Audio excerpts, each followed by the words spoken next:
So thank you so much for taking the time to come and talk to us. You've got loads and loads of UK fans who have written about 30 million questions. So, oh, wow. Okay.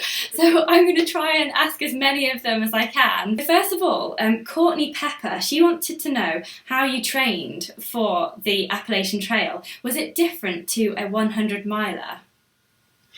I usually tell people, and this is where Jenny actually thought I wasn't training specifically enough, and I did train like a 100 miler. I didn't do as many multi-days.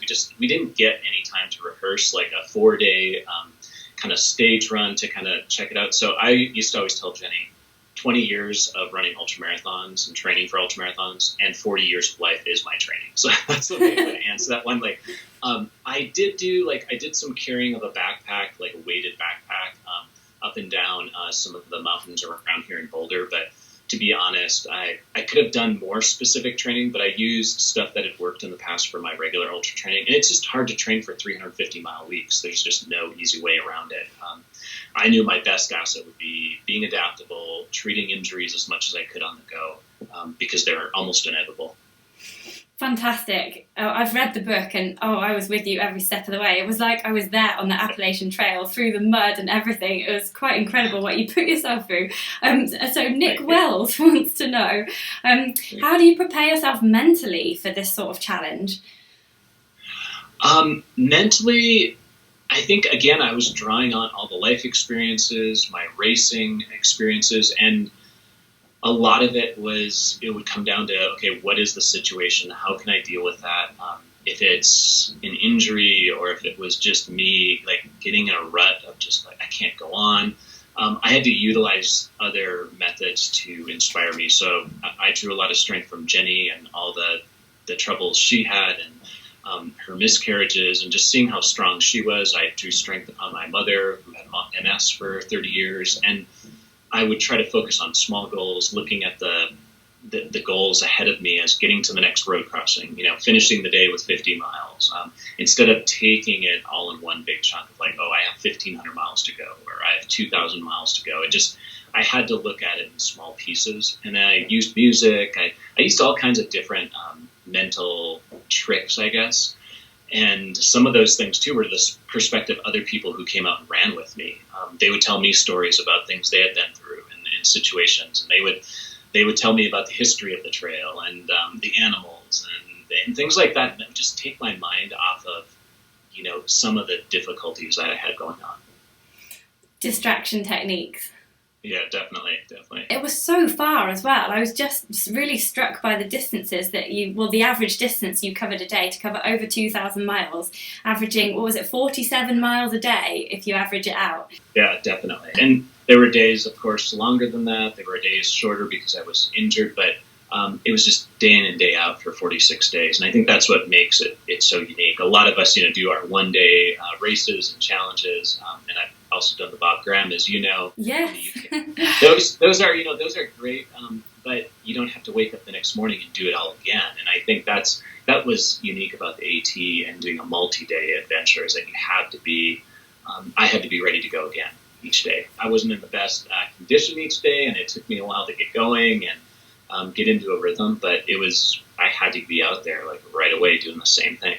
Yeah, and it just struck me, like you got injured quite early on into the run, and there's a couple of people who are asking about that. There's Mildred Sehen, how does anyone run that kind of distance and avoid injury? And Martin Bedrock, he wants to know what's the secret of not having sore knees.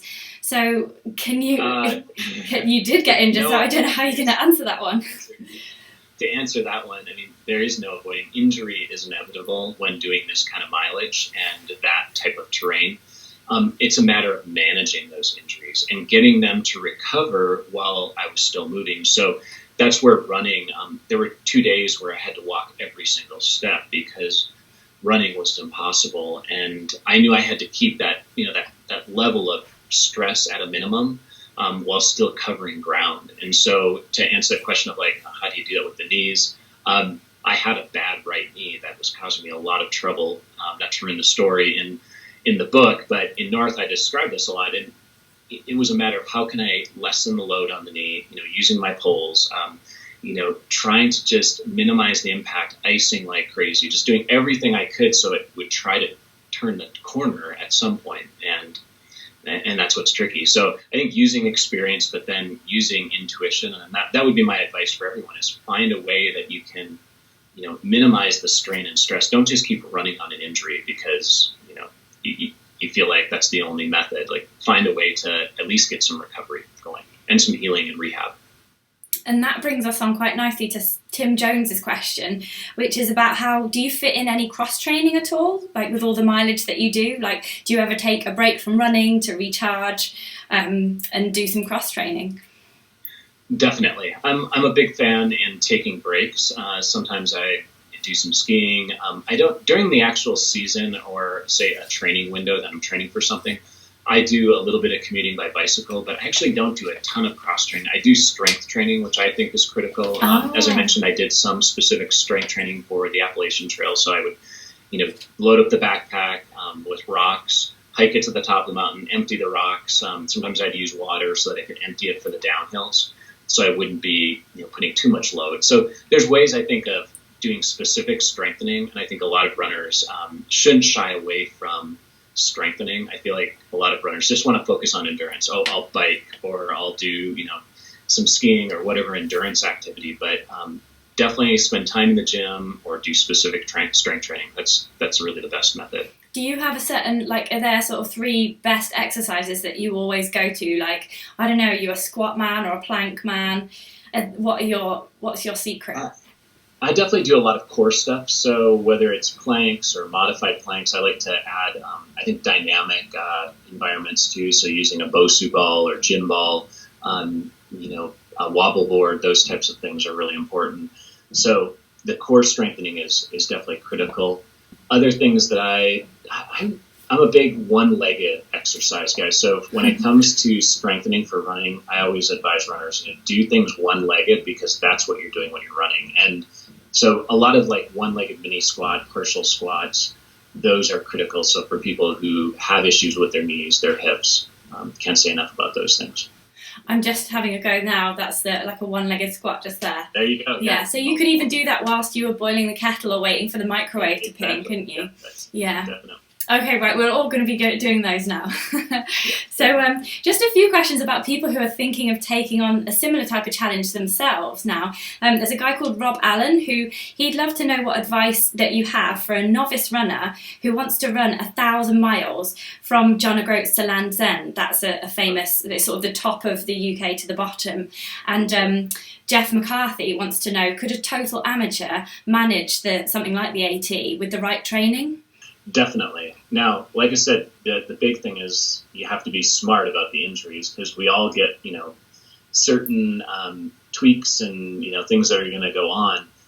So I think total novices can completely do it. In fact, over 2,000 of them do the Appalachian Trail, and some of them are novices, some of them are diehard backpackers. But I think, there's that fine line between how much you can run, walk, taking walking, brisk, power walking breaks. And that's the beauty of the Appalachian Trail. I wasn't running, 50 miles a day. It was probably 70% hiking and 30% running. So I think for those that want to get through a big, large challenge like that, 1,000 miles, or say do the Bob Graham for the first time, whatever it is, or multi-day type stuff, you can totally do it because most of the time it's up in our heads. It's the mental component that's really the limiter.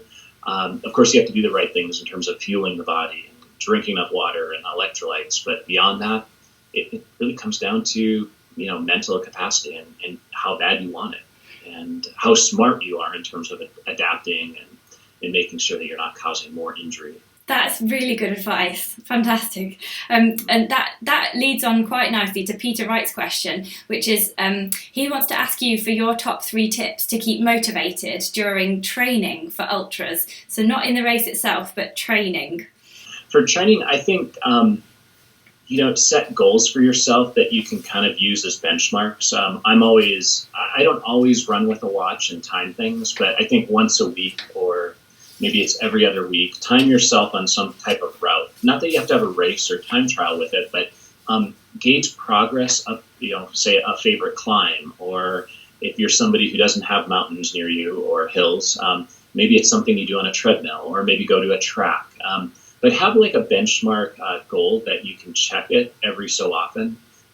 Again, it doesn't have to be, every other day, like a couple times a week, because I think then you can get too stressed out about things. But have something that gives you a goal or a benchmark, because just doing the distance, the time can get a little old. And I know he's probably just like everyone else, including myself, where having those goals and achieving small steps along the way can be very beneficial. So don't set them too lofty as well. Just kind of watch the progress. And when you have a bad day, it's a bad day. Don't worry about it. Don't freak out about it. But those are really key things. And look at the training too in blocks and shorter periods of time. I think it's really easy to like, oh, I've got 6 months to get ready, and then you're still focused on those 6 months rather than just focus on the next week or the next month.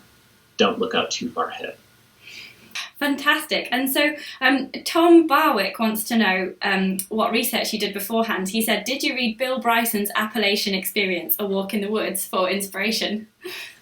I had read that, and I really loved looking at, believe it or not, I looked at a lot of picture books. I did a little bit of reading, and this is the other thing. Jenny was surprised, like, how come you're not researching more? But I wanted to keep it somewhat new, and my buddy Speedgoat, who's portrayed in the book, because he came out for 2 weeks, he was so surprised, like, why didn't you ask me stuff? And I just didn't want to mine some of my friends who had spent so much effort and energy. And I did a little bit of research, but I also liked the fact that it was new, and there wasn't a lot of pre-planning, so to speak. I did some basic planning. I did read some guidebooks a little bit, but it's so hard to research 2,100 miles and digest it all. So for me, I actually enjoyed looking at there's a couple of books out there that portray the Appalachian Trail in pictures. And so I'm a real visual person, in addition to looking at elevation charts and mileage. I really loved, getting inspiration and getting excited about the trail through photos and video.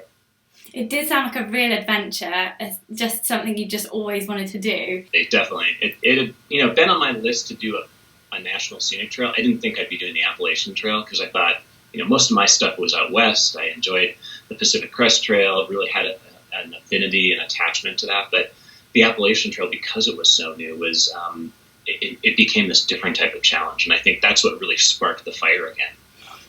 Just completely different from what I was used to.